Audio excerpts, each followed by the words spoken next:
గత 2 రోజులుగా రాష్ట్ర ముఖ్యమంత్రి ఈ రాష్ట్ర ముఖ్యమంత్రి గారి కొడుకు ఇద్దరు కూడా సింగపూర్ నుంచి వచ్చిన తర్వాత అక్కడ ఏమీ సాధించలేక ఎందుకు వెళ్ళారో ప్రజలకు చెప్పుకోలేక ఏం పెట్టుబడులు తీసుకొచ్చామో అన్నటువంటి సమాధానం చెప్పలేక గడిచినటువంటి 2 రోజులుగా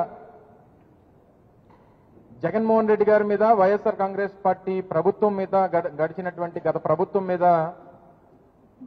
పడి ఆడవడం అనేటువంటిది గత 2 రోజులుగా చూస్తా ఉన్నాం.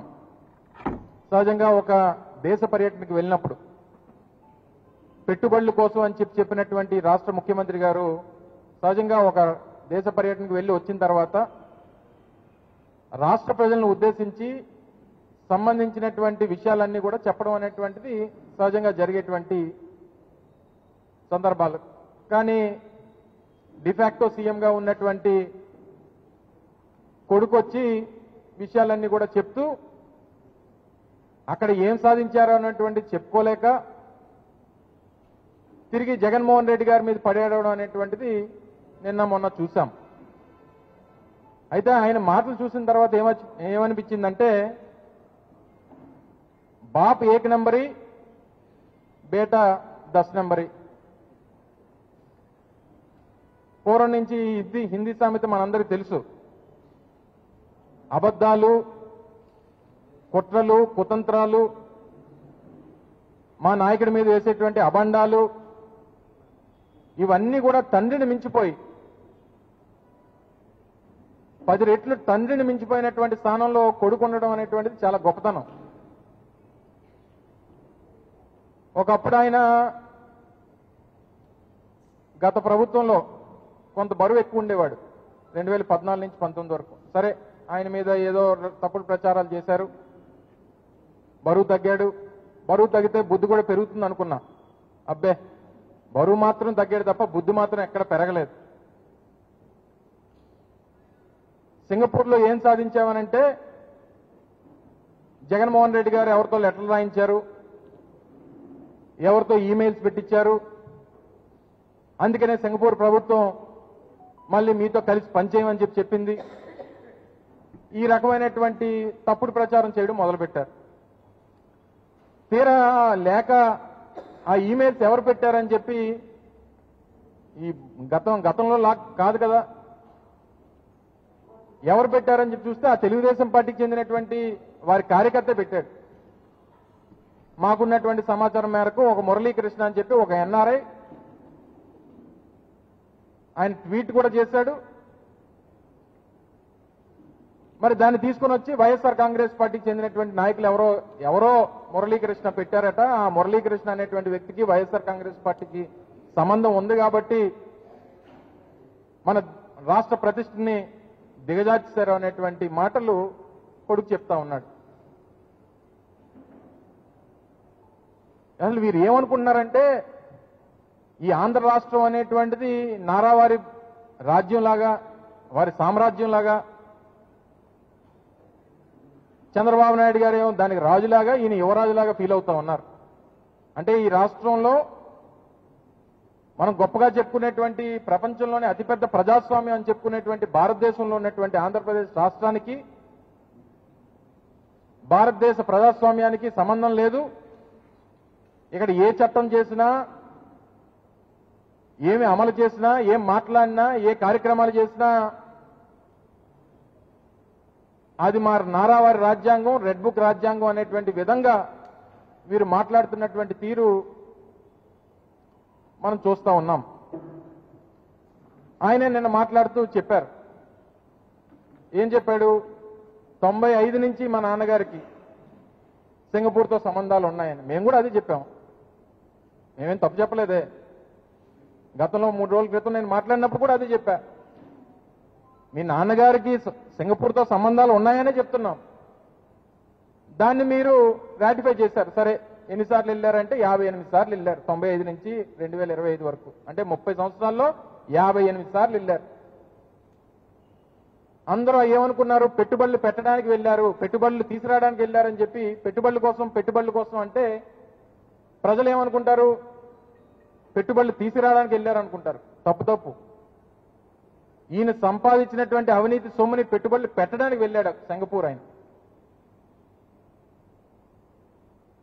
నేను ఈరోజు సవాల్ చేస్తా ఉన్నా ముఖ్యమంత్రి గారి కొడుక్కి సవాల్ చేస్తా ఉన్నా. 2014-19 మధ్యలో మీరు చేసుకున్నటువంటి సింగపూర్ తో చేసుకున్నటువంటి కన్సార్టియం ఏదైతే ఉందో అందులో 1691 ఎకరాలు సీడ్ క్యాపిటల్ ఏదైతే మీరు ప్రతిపాదించారో అందులో ఈ రాష్ట్ర ప్రభుత్వం ఆ రోజు ఆంధ్రప్రదేశ్ రాష్ట్ర ప్రభుత్వం 12,000 కోట్ల రూపాయలు పెట్టుబడులు పెట్టడానికి, పెట్టుబడులు పెట్టేదేమో రాష్ట్ర ప్రభుత్వం, 58% వాటా ఏమో సింగపూర్కి సంబంధించినటువంటి సంస్థలకేమో 58% వాటా. వాళ్ళు ₹1 పెట్టుబడి పెట్టరు.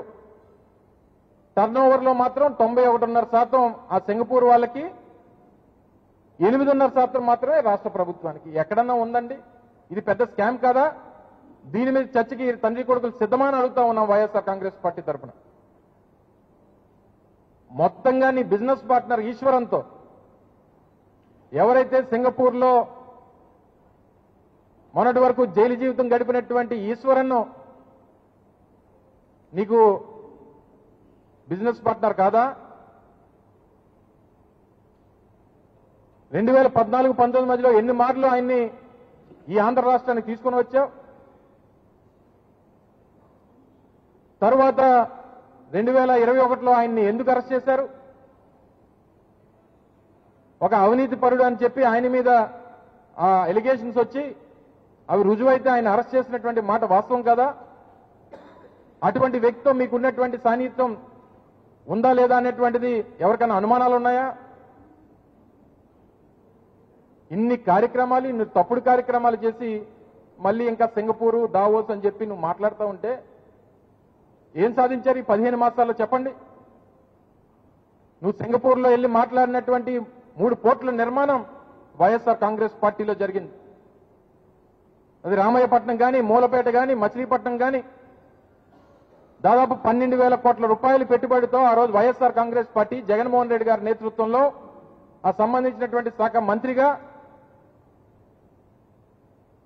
ఆ రోజు వైఎస్ఆర్ కాంగ్రెస్ పార్టీ ప్రభుత్వం హయాంలో జరిగినటువంటి మాట వాస్తవం కాదని చెప్పగలవా? నువ్వు వెళ్ళి చెప్పుకున్నటువంటి గొప్పలు మేం చేసినటువంటి ఆ కార్యక్రమాల గురించి కాదా అని అడుగుతా ఉన్నా. నువ్వు చెప్పినటువంటి అదాని డాటా సెంటర్ గురించి వెళ్ళి గొప్పలు చెప్పుకున్నావు.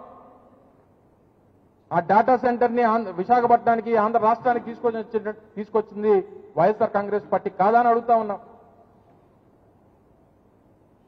నువ్వు చెప్పుకున్నటువంటి ఆర్సిల్లర్ మిట్టల్ 2022 ఆ రోజు దావోస్ లో వైఎస్ఆర్ కాంగ్రెస్ పార్టీ నేతృత్వంలో, ఆ రోజు ప్రభుత్వ నేతృత్వంలో జగన్మోహన్ రెడ్డి గారు ముఖ్యమంత్రిగా ఆ రోజు ఆదిత్య మిట్టల్ గారితో జరిగినటువంటి మాటలు కానీ, ఒప్పందాలు కానీ వాటి గురించి కూడా చెప్పుకున్నటువంటి గొప్పలు వైఎస్ఆర్ కాంగ్రెస్ పార్టీ ప్రభుత్వం హయాంలో కాదా అని అడుగుతా ఉన్నా. చెప్పు, నువ్వు చేసినటువంటి ఒక్క కార్యక్రమం గురించి చెప్పుకోగలిగావా? 2014-19 మధ్యలో జరిగినటువంటి ఏ ఒక్క కార్యక్రమం అన్నా, లేదా 95 నుంచి 2014 వరకు అప్పుడు ఒక 2 మార్లు ముఖ్యమంత్రి గారు నీ తండ్రి గారు, లేదా 2014 నుంచి 19 వరకు మరొకసారి మూడోసారి ముఖ్యమంత్రిగా మీ తండ్రి గారు చేసినటువంటి ఏ ఒక్క కార్యక్రమం గురించి అని చెప్పుకోగలిగావా? గడిచినటువంటి 30 సంవత్సరాల్లో దగ్గర 15 సంవత్సరాలు ఈ రాష్ట్రానికి ముఖ్యమంత్రిగా మీ తండ్రి పనిచేశాడు. ఉమ్మడి రాష్ట్రంలో కూడా ఇదే 974 కిలోమీటర్ల సముద్ర తీరం ఈ రాష్ట్రానికి ఉంది. ఏ ఒక్క రోజన్నా ఈ రాష్ట్రంలో ఈ సముద్ర తీరాన్ని వినియోగించుకొని, వచ్చినటువంటి వనరులను వినియోగించుకొని పోర్టుల నిర్మాణం చేయాలన్నటువంటి ఆలోచన ఎప్పుడన్నా మీకు కానీ మీ తండ్రికి కానీ వచ్చిందా? కేవలం 5 సంవత్సరాల అధికారం ఇచ్చినటువంటి రాష్ట్ర ప్రజలకి వైఎస్ఆర్ కాంగ్రెస్ పార్టీ హయాంలో జగన్మోహన్ రెడ్డి గారి నేతృత్వంలో ప్రధానమైనటువంటి 3 పోర్టుల నిర్మాణం, రామాయపట్నం అయితే దాదాపు 90%, మచిలీపట్నం 50%, మూలపేట దగ్గర 60-70% పూర్తి చేశాం మా హయాంలో. ఈరోజు నువ్వు బ్లూ ఎకానమీ అని చెప్పుకుంటున్నటువంటి గొప్పలు చెప్పుకున్నటువంటి వాటికి పునాదులు వేసింది వైఎస్ఆర్ కాంగ్రెస్ పార్టీ ప్రభుత్వం. ఈరోజు ఆ బ్లూ ఎకానమీ ద్వారా ఆ పోర్టులు పరిసర ప్రాంతాల్లో కొన్ని వేల ఎకరాలు ఈరోజు పారిశ్రామికంగా అభివృద్ధి చెందేటువంటి దానికి అవకాశం ఉంది. ఈరోజు సర్వేగంతో నిర్మాణం అవుతున్నటువంటి భోగపురం ఇంటర్నేషనల్ ఎయిర్పోర్ట్ మే 3వ తారీఖున 2023 శంకుస్థాపన చేశాం. మా హయాంలోనే పెద్ద ఎత్తున పనులు జరిగి ఈరోజు ఆల్మోస్ట్ మరో 6-7 మాసాల్లో పూర్తయ్యేటువంటి దానికి సిద్ధంగా ఉంది. ఒక ల్యాండ్ ఎక్విజిషన్ లేదు, దాన్ని ఏ రకంగా సాల్వ్ చేయాలనేటువంటి తాపత్రయం లేదు. భూసేకరణప్పుడు మాత్రం మన భూములు ఎక్కడ బయట ఉండిపోవాలి, పక్కవాడి భూములు పోవాలి, తద్వారా ఏ రకంగా రియల్ ఎస్టేట్ చేసుకోవాలనేటువంటి తాపత్రయమే తప్ప ఒక ప్రాజెక్ట్ పూర్తి చేయాలన్నటువంటి ఆలోచన ఏ రోజు ఉంది మీకు? ఈరోజు విశాఖపట్నంలో భూములు విశాఖపట్నం అమ్మకానికి పెట్టారు ఎట్ ద రేట్ ఆఫ్ 99 పైసలు. సరే, పేరున్నటువంటి ఐటీ కంపెనీలు టీసీఎస్ ఇన్ఫోసిస్ ఆ సంస్థలకు ఇచ్చారు, వెల్ అండ్ గుడ్, అందరూ వెల్కమ్ చేస్తారు. మరి రియల్ ఎస్టేట్ సంస్థల సంగతి ఏంటి? ఈ సత్వా సంగతి ఏంటి? ఈ వర్షా సంగతి ఏంటి? ఈ కపిల్ సంగతి ఏంటి? ఈ లూలు మాల్ సంగతి ఏంటి? అంటే పెద్ద కంపెనీలు, పేరున్నటువంటి కంపెనీలకి 99 పైసలకి అని చెప్పి ముందు పెట్టి మీరు చేస్తున్నటువంటి తతంగం అంతా కూడా ఈ రియల్ ఎస్టేట్ సంస్థలకు అన్నింటినీ కూడా కట్టబెట్టాలి. నీ డ్రైవర్లకి, నీ తాబేదారులకి, నీ వెనకాల తిరిగేటువంటి నీ బంట్రోతులకి నువ్వు ఇచ్చేసి నువ్వు విశాఖపట్నంలో భూములన్నీ కూడా అమ్మకానికి పెట్టేస్తావా? మళ్ళీ తిరిగి దాని మీద కూడా మా మీద తప్పుడు ప్రచారం. చెప్పండి, లూలు మాల్ విషయంలో ఏ ఒక్కరన్నా దీన్ని సమర్థిస్తారా? విశాఖపట్నం నడిబొడ్డున ఉన్నటువంటి 13.5 ఎకరాలు 1350 కోట్లు, కనీసం అంటే కనీసం 100 కోట్ల రూపాయలు విలువ వేసుకున్న 1350 కోట్ల రూపాయలు విలువైనటువంటి భూమిని పర్ స్క్వేర్ ఫీట్ రూపాయిన్నరకి ఇచ్చేస్తావా? 99 సంవత్సరాలక? చెప్పండి, ఏ ఒక్కరన్నా మీరందరూ కూడా, ముఖ్యంగా media, print and electronic media సోదరులు, మీరు ప్రజాస్వామ్యంలో 4వ పిల్లర్గా ఉన్నటువంటి వారు,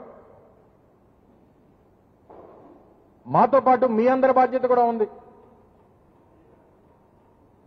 ఈరోజు అటువంటి సంస్థకి 4-5 దేశాల్లో వాళ్ళు కార్యకలాపాలు మూసేస్తున్నటువంటి పరిస్థితులు ఉన్నటువంటి సంస్థకి పోనీ ఏదన్నా టెక్నికల్లో, స్కిల్డో, లేకపోతే ప్రొఫెషనల్ కోర్సెస్ వాళ్ళకు ఉద్యోగాలు వస్తాయని అనుకుంటే అబ్బే, ఉప్పు పప్పు అమ్ముకున్నటువంటి వారికి ఫ్లోర్ మేనేజర్లు, సూపర్వైజర్లు, తూకం వేసేవాళ్ళు ఊరు మధ్యలోనా? అంత విలువైనటువంటి భూమా? చెప్పనండి, బహిరంగ చర్చకి రమ్మనండి. విశాఖపట్నంలో ప్రజలు నిలదీస్తారు. ఒకవేళ అటువంటివి ఏమైనా ఎంకరేజ్ చేయాలి. హైదరాబాద్లో ఎక్కడైనా ఇచ్చారని అడగండి. భారతదేశంలో ఏ రాష్ట్రంలోనన్నా ఈ రేటుకి ఆ లూలు సంస్థకి ఏ కంపెనీ ఏ రాష్ట్రం అన్నా ఇచ్చిందో చెప్పానంటే, ఆయన పుట్టి పెరిగినటువంటి కేరళ కూడా, ఆయన కేరళ వాసే కదా ఆయన. సరే, జీసీసీ నేషన్స్ లో, గల్ఫ్ కంట్రీస్ లో పెద్ద ఎత్తున పెట్టుబడులు ఉన్నాయి. ఏ రాష్ట్రం అన్నా ఇచ్చిందని చెప్పండి. పక్కన ఉన్నటువంటి తెలంగాణ ఇచ్చిందేమో అడగండి. తెలంగాణలో ఒక ప్రైవేట్ సంస్థ దగ్గర అద్దెకు తీసుకొని మాల్ నడుపుతా ఉన్నారు. ఈరోజు సత్వా గ్రూపు, కపిల్ గ్రూపు, ఇంకా వర్షా అంటే ఇంకా అడగక్కర్లేదు. అసలు వర్షా అనేటువంటిది ఆ కంపెనీయే లేదు, ఎవరికి తెలియనే తెలియదు, ఆ కంపెనీ పెట్టినోడు కూడా తెలియదు. ఫిబ్రవరి 15 కంపెనీ పెడతాడు, ఏప్రిల్ 15కేమో 60 ఎకరాల భూమి విశాఖపట్నంలో రూపాయికి ఇచ్చేస్తారు. అది కూడా పెద్ద ఎత్తున దేశవ్యాప్తంగా చర్చ జరిగింది కాబట్టి బహుశా ఎవిడెన్స్ లో పెట్టినట్టున్నారు, మరి నాకు తెలిసి. అయితే ఎక్కడ కూడా పారదర్శకత అనేటువంటిది ఉండదు. ప్రభుత్వంగా ఈ రాష్ట్రంలో ఉన్నటువంటి భూముల్ని కాపాడాలనేటువంటి బాధ్యత ప్రభుత్వంలో ఉన్నటువంటి పెద్దల మీద ఉన్నటువంటి సందర్భంలో వాటిని కాపాడాలనేటువంటి ప్రయత్నం జరగదు. ఇక కంచె చేను మేస్తే ఏ రకంగా ఉంటుందో ఆ రకంగా ఈరోజు రాష్ట్రంలో ఉన్నటువంటి భూముల పరిస్థితి ఉంది. పైపెచ్చి ఎప్పుడు ఈ మధ్యకాలంలో అసలు చూడలేకపోతున్నాం. కమల్ హాసన్ గారు దశావతారం సినిమాలో 10 అవతారాలు వేశాడు. మీరు అందరూ చూసుంటారు, ఫేమస్ మూవీ, 10 రోల్స్. నిన్న ముఖ్యమంత్రి గారు చంద్రబాబు నాయుడు గారు నిన్న గండికోట వెళ్ళారు. హెలికాప్టర్ దేడమే ఆటో ఎక్కాడు. ఆటోలో కూర్చున్న డ్రైవర్కి మైక్ ఉంటుంది, ఈయనకి మైక్ ఉంటుంది. కానీ అనుకోకుండా హెలికాప్టర్ దగ్గరికి ఆటో వస్తుంది. మనుషుల్ని అలౌ చేయరు హెలికాప్టర్ దిగినప్పుడు. కానీ హెలికాప్టర్ ల్యాండ్ అయ్యేసరికి పక్కన ఆటో ఉంటుంది. ఈయన బండి దిగి హెలికాప్టర్ దిగి ఆటో ఎక్కుతాడు. ఆటోలో ఇద్దరు మాట్లాడుకుంటూ వెళ్తారు. అదొక ఎపిసోడ్. మొన్న ఎక్కడో వెళ్తూ మన నాయ బ్రాహ్మణ్ సోదరులు ఈయన వెళ్తూ కాన్వే వెళ్తూ అనుకోకుండా ఆగుతాడు అక్కడ. పాపం కటింగ్ చేసే నాయ బ్రాహ్మణ్ సోదరుడికి మైక్ ఉంటుంది, అనుకోకుండా దిగినటువంటి మన ముఖ్యమంత్రి గారికి మైక్ ఉంటుంది. మరి ఎలా ఉంటుందో. మరి మొన్న ఇంకో కుటుంబం దగ్గరికి వెళ్ళాడు. ఆయన పాపం చెప్పులు కుట్టేవాడు అనుకుంటా. ఆ మీటింగ్ దగ్గరికి వెళ్ళినప్పుడు అక్కడ మైక్, ఆయనకి మైక్ ఉంటుంది, అనుకోకుండా కారు దిగిన మన ముఖ్యమంత్రి గారికి మైక్ ఉంటుంది. నాకు తెలిసి దక్షిణ భారతదేశంలో కమల్ హాసన్ గారిని మించినటువంటి, అంటే అన్ని రోల్స్ చేసినటువంటి యాక్టర్ ఎవడో లేడు. మరి ఆయన బీటౌట్ చేయాలనుకుంటున్నాడేమో ముఖ్యమంత్రి చంద్రబాబు నాయుడు గారు. ఆయన లోకనాయకుడు అని అంటారు ఆయన, ఈయన లోక మాయకుడు. ఈయన అందరినీ మాయ చేయడం ఎలాగా అంటే ఇది అంతా ఏమనుకుంటారో అసలు ఏంటి, ప్రజలు ఏమన్నా అనుకుంటారా లేదా అనేటువంటిది అసలు కొంచెం కూడా, అంటే ఎవరు ఏమనుకుంటారు అనేటువంటి దానికి అసలు దానికి అవకాశం ఇవ్వరు వారు. అందుకే చెప్పా, ఇప్పుడు ఆయన్ని మించిపోయాడు కొడుకు. ఇందా మొదట్లో చెప్పినప్పుడు బాప్ 1 నెంబరు, బేటా 10 నెంబరు. ఆయన తండ్రిని వెనుపోటు, ఆయన మామను వెనుపోటు పొడిచి ఆయన ముఖ్యమంత్రి అయ్యాడు. ఇప్పుడు తండ్రి ఎప్పుడు లేచిపోతే ఆ కుర్చీలో ఎప్పుడు కూర్చుని పోదామని కొడుకు వెయిటింగ్. ఈరోజు సన్నగా అన్నదాత సుఖీబాబా అని చెప్పి ఒక యాడ్ చూశాను. సన్నగా చూసి పవన్ కళ్యాణ్ గారు కనబల్లా. పెద్ద ఫోటో చంద్రబాబు నాయుడు గారిది ఉంది. ఏదమ్మా పేపర్ ఉంటే పట్టరామా ఒకసారి. పెద్ద ఫోటో చంద్రబాబు నాయుడు గారు ఉంది, పైన మోడీ గారు ఉన్నారు. మరి మోడీ గారు ఇచ్చింది కదా. సన్నగా చూస్తే పవన్ కళ్యాణ్ గారు ఎక్కడున్నారని చెప్పి చూశాను. చూస్తే పాపం కిందకు పెట్టేశారు. మీ పేపరే కింద ఉన్నారు. పాపం ఆయన కూడా వరినాట్లు లేవు పట్టుకున్నట్టున్నారు. ఏదమ్మా సరే, ఎవరెవరు ఫీల్ అవుతారో ఫీల్ అయిన తర్వాత తెలుస్తుంది అందరికి. కానీ ఏదేమైనప్పటికీ ఇప్పుడు ఫోకస్ అంతా తండ్రి కొడుకులు, పబ్లిసిటీ, ఏ రకంగా మనం మార్కెట్ చేసుకుందాం అనేటువంటి దాని మీదతో పాటు అలా విశాఖపట్నం స్టీల్ ప్లాంట్ మీద నిన్న మా పార్లమెంట్ సభ్యులు, రాజ్యసభ సభ్యులు సుబ్బారెడ్డి గారు ఒక లేఖ రాశారు, ఒక క్వశ్చన్ వేశారు పార్లమెంట్లో. స్టీల్ ప్లాంట్ సంగతి ఏంటి, డిస్ఇన్వెస్ట్మెంట్ ఎంత, దీనికి సపోర్ట్ చేశారు, ఇవన్నీ వేసినప్పుడు క్లియర్గా మెన్షన్ చేశారు. డిస్ఇన్వెస్ట్మెంట్కి మా ప్రభుత్వం కట్టుబడి ఉంది. 2021 సంవత్సరంలో అప్పుడు కేంద్ర ప్రభుత్వంగా మేము తీసుకున్నటువంటి నిర్ణయానికి కట్టుబడి ఉన్నామని చెప్పి, అంటే ప్రైవేటైజేషన్కి మేము కట్టుబడి ఉన్నామని చెప్పి కేంద్ర ప్రభుత్వం సమాధానం చెప్పింది. నిన్నటికి నిన్న 5200 మందిని స్టీల్ ప్లాంట్లో కాంట్రాక్ట్ అవుట్సోర్సింగ్ బేసిస్ లో పనిచేస్తున్నటువంటి వారిని 5200 మందిని తీసేశారు. ఏం సమాధానం చెప్తుంది ప్రభుత్వం? ఓ పక్కేమో 20 లక్షల మందికి ఉద్యోగాలని, 15 మాసాలైంది, ఒక్కడికి ఉద్యోగం లేదు, ఏ ఒక్కరికి అవకాశం లేదు. నిన్న మీరు ఫోకస్ చేయలేదు, కానీ నిన్న ఒక యువకుడు, కాంట్రాక్ట్ కార్మికుడు సూసైడ్ చేసుకున్నాడు స్టీల్ ప్లాంట్. నిన్న కాంట్రాక్ట్ కార్మికుడు ఉద్యోగం పోయింది, నా భవిష్యత్ ఏంటి, నా పరిస్థితి ఏంటి, నా కుటుంబం పరిస్థితి ఏంటి అని చెప్పి నేను ఆత్మహత్య చేసుకున్నాడు ఒక కాంట్రాక్ట్ కార్మికుడు. ఆ కుటుంబానికి ఆ బిడ్డను ఎవరు తీసుకొని వచ్చిస్తాడు? మీరు చేసినటువంటి మోసం కాదా? మీరు ఇచ్చినటువంటి తప్పుడు హామీలు కాదా? మళ్ళీ ఒక పక్కేమో నిన్న ముఖ్యమంత్రి గారు మాట్లాడుతూ హైటెక్ సిటీ అంటే నేనే, సత్య నాదెల్ అంటే నేనే, మైక్రోసాఫ్ట్ అంటే నేనే. ఈయన 95లో ముఖ్యమంత్రి అయ్యాడు, మామగారిని వెన్నుపోటు పొడిచి. ఎప్పుడో 98లో 99లోనో ఎప్పుడో బిల్ గేట్స్ని కలిశాడు ఈయన. అప్పటికే సత్యనాదెల్ గారు 95లోనే అమెరికా వెళ్ళిపోయాడు. మరి ఈయన్ని చూసి ఎప్పుడు నేర్చుకున్నాడో, ఎప్పుడు మైక్రోసాఫ్ట్లో జాయిన్ అయ్యాడో, మరి ఎప్పుడు చదువుకున్నాడో, చంద్రబాబు నాయుడు గారు చెప్పిన చదువు ఎప్పుడు నేర్చుకున్నాడో. పాపం ఆల్ పరువు ఎందుకు తీసేస్తావు? ప్రపంచంలోనే దిగ్గజ సంస్థలు, అటువంటి సంస్థలకి అలా మన భారతదేశం, ముఖ్యంగా మన తెలుగు వాళ్ళు ఉండడం మన గర్వకారణం. ఇంకా ఈ జాకీలు పెట్టి లేపడం, సెల్ఫ్ డబ్బాలు కొట్టుకోవడం, సొంత మార్కెటింగ్ చేసుకుని మన గురించి నలుగురు చెప్పుకోవాలి తప్ప మన గురించి మనం చెప్పుకుంటే ఏమంటారు దాన్ని? నీ గురించి ఎవరు చెప్తారు? నీ కొడుకు చెప్తారు. నీ కొడుకు గురించి ఎవరు చెప్తారు? నువ్వు చెప్తావు. కానీ ప్రజలు ఎవరు చెప్పుకోడు.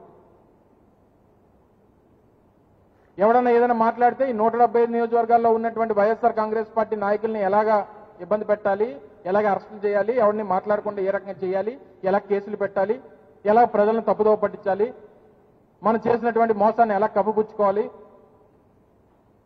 ఈ తాపత్రయం తప్పితే పరిపాలన, ప్రజలు, పేదవాడు, వాడి కష్టం, ఇవన్నీ మనకు అనవసరం. ఆ P4 అంటాడు. ఆ P4 అంటే ఎవరికి తెలియదు. ఆ P4 విధానం ఏంటో తెలియదు. పోనీ మనకు తెలియదు సరే, ప్రజలకు తెలియదు సరే, ఆ విధానం పెట్టినటువంటి ముఖ్యమంత్రికి తెలియదే.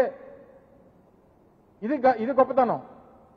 చంద్రబాబు నాయుడు గారిని కూర్చోబెట్టి అడగండి వాళ్ళ P4 అంటే ఏంటో. పాపం మా వెంకటరామయ్య గారికి ఆటోనగర్లో చిన్న సైట్ ఉంది. ఈ ఎంటర్ప్రీనర్స్ అందరికీ కూడా రోజు మెసేజ్ పెట్టినారు, P4లో లాగిన్ అవ్వండి, P4లో లాగిన్ అవ్వండి అని. పాపం ఈయన 4 సార్లు నుంచి అడుగుతున్నాడు మా ఎమ్మెల్యే గారు, మాజీ ఎమ్మెల్యే గారు. అలా P4 అంటే ఏంటి, అందులో ఏమి మేము రికార్డ్ అవ్వాలంటే లేదు రికార్డ్ అవ్వాలంటే మీరేం చేయక్కర్లేదు అని చెప్తున్నారు. అంటే యోగాంధ్ర సర్టిఫికెట్లా ఉంటాయి మాట ఇది. మీరు యోగా చేయక్కర్లేదు, యోగా పేరిస్తే చాలు మీకు సర్టిఫికెట్ వచ్చేస్తుంది. ఏమనంటే విధ్వంసం, ఆంధ్రప్రదేశ్ రాష్ట్రంలో జగన్మోహన్ రెడ్డి గారి నాయకత్వంలో విధ్వంసం అయిపోయింది అనేటువంటి తప్పుడు ప్రచారం. ఇండస్ట్రీస్ రాలేదు, పారిశ్రామిక అభివృద్ధి జరగలేదు. GSDP growth rate తీమనండి. 2018-19 పరిస్థితులు ఏంటి? చంద్రబాబు నాయుడు గారు ముఖ్యమంత్రిగా దిగిపోయేటువంటి సమయానికి 2019-24 అంటే జగన్మోహన్ రెడ్డి గారు దిగిపోయేటువంటి సమయానికి గ్రోత్ రేట్ ఏంటి అనేటువంటిది. కంట్రీస్ యావరేజ్ గ్రోత్ రేటు 8.13% ఉంటే ఆంధ్రప్రదేశ్ గ్రోత్ రేటు 2024కి 11.8% ఉంది. అంటే విధ్వంసం జరిగిపోతే గ్రోత్ రేట్ ఎలా పెరిగిపోతుంది?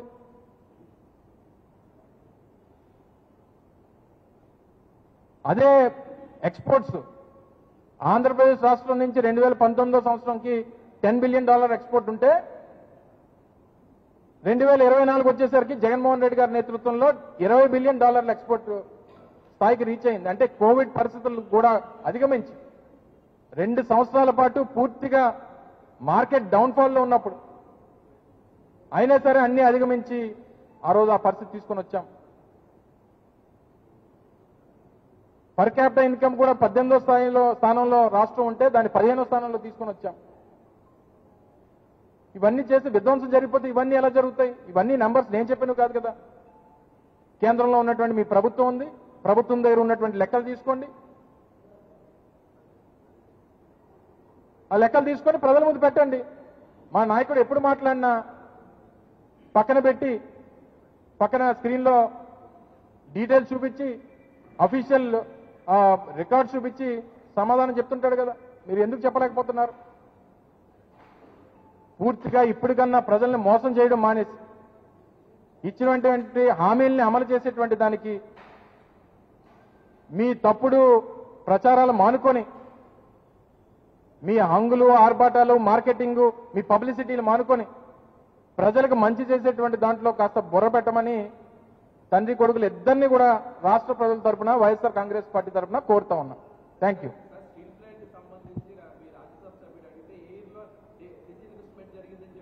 ఏ ఇయర్లో జరిగిందని చెప్పలేదు.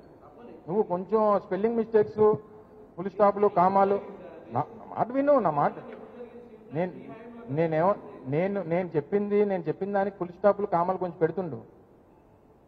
నువ్వు పేపర్లో కూడా, ఆంధ్రజ్యోతిలో కూడా అలాగే రాయాలి కూడా. నేను చెప్పింది నువ్వు అడిగిన క్వశ్చన్, నేను చెప్పిన సమాధానం కూడా రెండు రాయాలి. ఎందుకంటే అది అఫీషియల్ రికార్డు. బాబు అది ప్రింట్ తీసి ఒకసారి మన ఆర్కేకి ఇవ్వమ్మా. అందులో అడిగింది ఏంటంటే, మీరు డిజిన్వెస్ట్మెంట్ మీ ప్రపోజల్ ఉందా లేదా అనేటువంటిది అడిగారు. అడిగిన దానికి 2021 సంవత్సరంలో ఆ రోజు కేంద్ర ప్రభుత్వంలో ఏ నిర్ణయం అయితే తీసుకున్నామో ఆ నిర్ణయానికి కట్టుబడి ఉన్నాం అనేటువంటి సమాధానం చెప్పారు. 2021లో డిజిన్వెస్ట్మెంట్ చేసి లేదు, నిర్ణయం తీసుకున్నారు. అప్పటి నుంచి 2024 వరకు దాన్ని ఆపుకుంటూ వచ్చాం. ఆ పోరాటాలకి జరిగినటువంటి పోరాటంలో ఏ రోజున ఒక్క పోలీస్ అన్న, అఖిలపక్షం పోరాటం చేసినప్పుడు ఏ ఒక్క పోలీస్ అన్న వాళ్ళని అడ్డుకున్నాడు అడగండి. ఈరోజు కనీసం టెంట్ కూడా లేకుండా చేసింది ఈ కూటమి ప్రభుత్వం. ఆ నిర్ణయం మేరకెళ్ళినా దాన్ని అడ్డుకునేటువంటి ప్రయత్నం మా ప్రభుత్వం చేసింది. ఆ ప్యాకేజ్ దేనికి ఇచ్చారు, ఎవరికి ఇచ్చారు, దానివల్ల ఎవరికి లాభం వచ్చిందో ఒకసారి వెళ్ళి నువ్వు ఏబిఎన్ మైక్ తీసుకుని వెళ్ళి వాళ్ళ ముందు పెడితే దాని సంగతి చెప్తారు. మొన్న మీ వారం పలుకులు ఉంటాయి కదా, వారం ఆర్కే పలుకులు ఉన్నాయి కదా, అందులో ఏం చెప్పాడు? చంద్రబాబు నాయుడు గారికి 75 సంవత్సరాలు, ఇప్పుడు మళ్ళీ ఎన్నికలకు వచ్చేసరికి 80 సంవత్సరాలు వస్తాయి. అప్పటికి ఆయన ఏమవుతారో తెలీదు. సో ఆ సీటు కోసం లోకేష్ గారు తాపత్రయపడుతున్నారు అనేటువంటిది, ఇవన్నీ కూడా ఈ కుర్చీ కోసం జరుగుతున్నటువంటి వేట అంతా కూడా మీ మీ మీ యజమాని గారిని అడిగి చెప్తారు. ఆ విషయాలు కూడా ఒకసారి వాటితో పాటు ఇవి కూడా చూపించమనండి. చెప్పండి. అది రొటీన్ గా సింగపూర్ అని కాదు, మన దగ్గర పూర్వం ఒక సామెత ఉండేది, సింగుడు అద్దంకి వెళ్ళాడని ఒక సామెత. మీకు గుర్తుందో లేదో, పెద్ద నారాయణ గారికి అలాంటి వాళ్ళు తెలుస్తుంది. అలాగా చంద్రుడు సింగపూర్ వెళ్ళాడనేది కొత్త సామెత, అది కామన్. అది ఇది ఏంటంటే సింగపూర్ కాదు, ఏ దేశమైనా తీసుకో, ఇన్వెస్ట్మెంట్ 0, పబ్లిసిటీ 100%. వాళ్ళు వెళ్ళేది కూడా నాకు అర్థం కాదు. ఏంటంటే సహజంగా నేను మినిస్టర్గా ఉన్నప్పుడు ఐటీ ఇండస్ట్రీస్, I&I ఇవన్నీ నా పోర్ట్ఫోలియోలో ఉండేవి. నేను ఎక్కడికైనా వెళ్ళినప్పుడు సహజంగా నేను ముఖ్యమంత్రి గారితో వెళ్తే ముఖ్యమంత్రి గారు కొన్ని సమావేశాలు, మేము కొన్ని సమావేశాలు చేసేవాళ్ళం. మొన్న వీరితో పాటు ఇండస్ట్రీస్ మినిస్టర్ కూడా వెళ్ళాడు. ముఖ్యమంత్రి గారు కొడుకు ఇండస్ట్రీస్ మినిస్టర్. నాకు తెలిసి ఇండస్ట్రీస్ మినిస్టర్ గారు ఎక్కడ మాట్లాడిందే లేదు. తీయమనండి, ఎక్కడ రికార్డు తీయమనండి.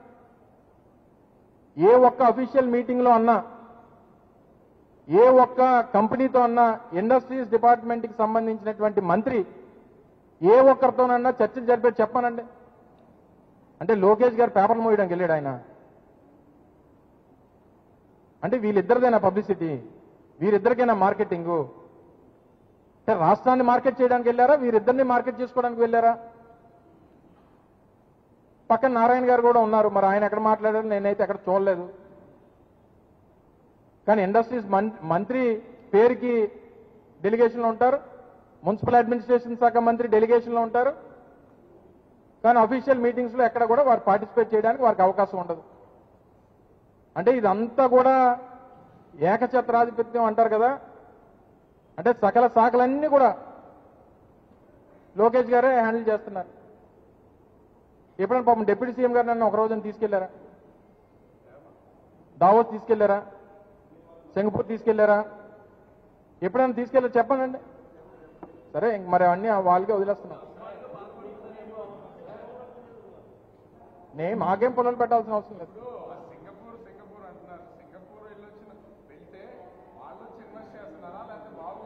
చెప్పాను కదా ఇందాక, ప్రజలందరూ పెట్టుబడులు అంటే పెట్టుబడుల కోసం అంటే అందరూ ఏమనుకుంటారు? ఒక రాష్ట్ర ప్రభుత్వం, రాష్ట్ర ముఖ్యమంత్రి గారి కొడుకు పెట్టుబడుల కోసం అంటే ఎవరన్నా ఏమనుకుంటారు? రాష్ట్రాన్ని పెట్టుబడులు తేడానికి వెళ్ళారేమో అనుకుంటారు. కానీ జరిగింది అది కాదు. 95 నుంచి ఆయనకు ఉంది ఏంటంటే, ఆయన సంపాదించినటువంటి ప్రతి అవినీతి డబ్బు కూడా అక్కడ 5 స్టార్ హోటల్స్ రూపంలోనో ఇతర ఇన్వెస్ట్మెంట్స్ రూపంలో సింగపూర్లోని పెట్టుబడులు పెట్టడానికి అనేటువంటిది అందరూ తెలిసినటువంటిది. రాజకీయంగా అవగాహన ఉన్నటువంటి ప్రతి ఒక్కరికి తెలుసు. మొన్న కూడా వెళ్ళింది దానికోసం వెళ్ళారు. దాన్ని కొడుక్కి ట్రాన్స్ఫర్ చేయడానికో లేదా కొడుక్కి అప్పచెప్పడానికి వెళ్ళినట్టుగా నేనైతే చూస్తాను. చెప్పు జార్జ్, ఏంటి పెట్టారు కదా 2014 నుంచి 19 మధ్యలో 5 సార్లు పెట్టారు. 20 లక్షల కోట్లు, 40 లక్షల మందికి ఉద్యోగాలు అన్నారు. చెప్పానండి ఒకటిదన్నా. అప్పుడు జరిగినటువంటి సమ్మిట్లో వచ్చినటువంటి పెట్టుబడులు ఏంటి, వచ్చినటువంటి ఉద్యోగాలు ఏంటి ఒకసారి చెప్పానండి. మేము 2023లో మార్చి 3-4 తారీఖులో విశాఖపట్నంలో GIS పెట్టాం. దాంట్లో వచ్చినటువంటి పెట్టుబడులు, జరిగినటువంటి ఇన్వెస్ట్మెంట్స్ మీకు చెప్పగలం. మేము సంవత్సర కాలంలో చెప్పింది వాళ్ళు 5 సార్లు చేశారు. ఇప్పుడు 10 సంవత్సరాలు ఆయన చెప్పానండి. మళ్ళీ ఇప్పుడు ఎన్ని సమిట్లు పెట్టినా ఏం పెట్టినా పెద్ద ఏమి తప్పులుంటే రద్దు చేయరా? ఒప్పందాల్లో తప్పులుంటే రద్దు చేయరా?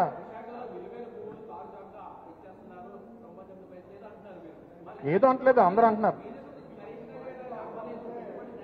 ఏంటి ఎవరికి ఇవ్వాలి? ఎవరికి ఇచ్చి మేము భూములు ఇచ్చినప్పుడు ఎవరికి ఇచ్చినా అప్పుడు ఉన్నటువంటి రేట్ ప్రకారం, అప్పుడు ముఖ్యమంత్రిగా జగన్మోహన్ రెడ్డి గారి తాలూకా పాలసీ ఏంటంటే రాష్ట్రంలో ఉన్నటువంటి అన్ని ప్రాంతాల్లో కల్లా విశాఖపట్నం అత్యంత విలువైనటువంటిది, విశాఖపట్నంలో ఉన్నటువంటి భూములు అత్యంత విలువైనటువంటివి. ఏది ఇచ్చినా దాని మీద అది మెటీరియలైజ్ అయ్యి నలుగురికి ఉపాధి కల్పించేటువంటి పరిస్థితుల్లో ఇవ్వాలి తప్ప ఎవరు వచ్చినా సరే ఒకటి చెప్పు, వ్యాపారం పెట్టేటువంటి ఏ వ్యక్తి వచ్చినా ఇక్కడ వనరులు లేకుండా, అవకాశాలు లేకుండా ఎవరు రూపాయి పెట్టుబడి పెడతారు చెప్పు? ఎవరు ఇవ్వలేదని ఎవరు చెప్పారు? ఇలా ఒకసారి నువ్వు నీకోసం తెచ్చాను లిస్టు. అమ్మా ఆ 18 పేజీల లిస్టు తీసుకురమ్మా, అక్కడ ఉంది. నీకు చెప్తాను, అవన్నీ చెప్తే బాగోదు. ఇలా నీకు ఎక్కడ రూపాయిగా ఇచ్చిన చూపిస్తానంట. చూపిస్తాను లిస్టు, నీకు పేర్లని చెప్తాను రా. ఒకవేళ నువ్వు ఓపెన్ హార్ట్ చేద్దాందా? ఓపెన్ హార్ట్ విత్ ఆర్కే ఆ స్థాయిలో ఆయన మమ్మల్ని ఎలాగ పెళ్ళ కానీ నువ్వు చేస్తావు పని.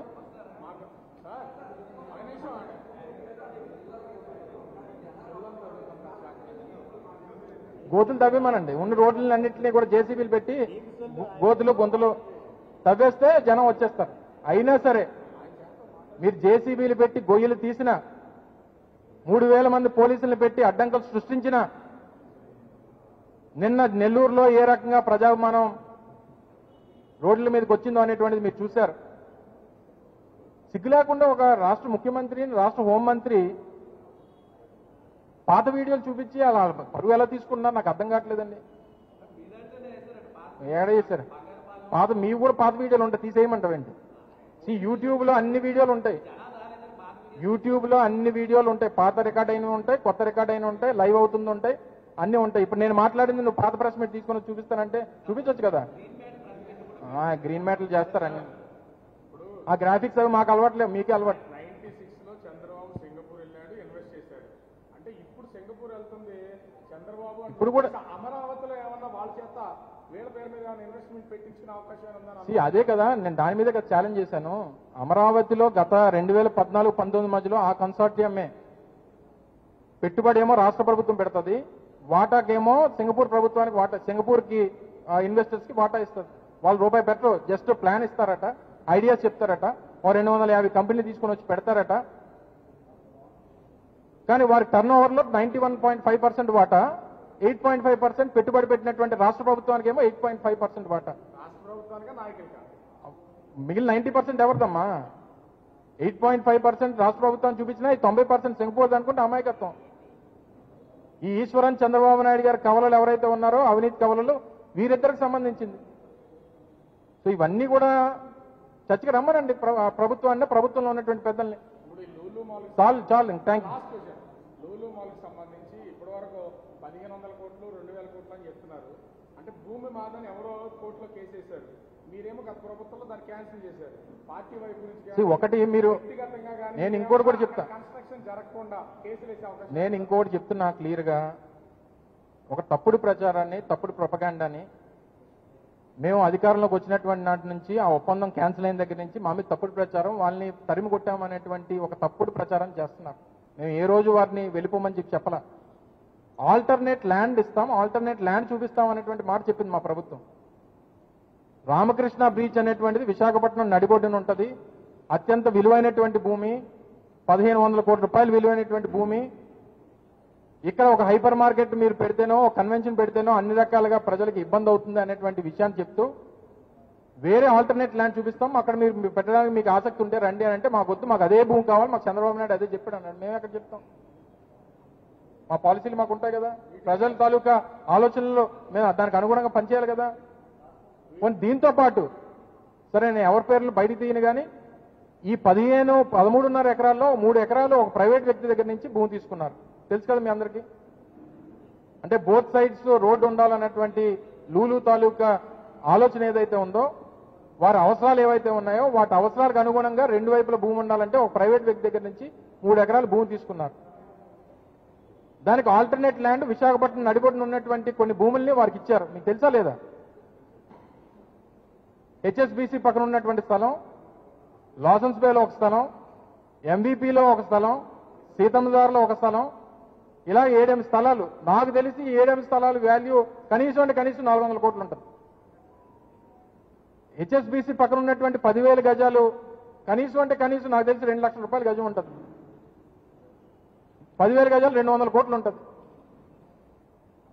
సరే, వారు ప్రభుత్వం తాలూకా ఆలోచనకు అనుగుణంగా, వారి నిర్ణయానికి అనుగుణంగా భూమి ఇచ్చారు.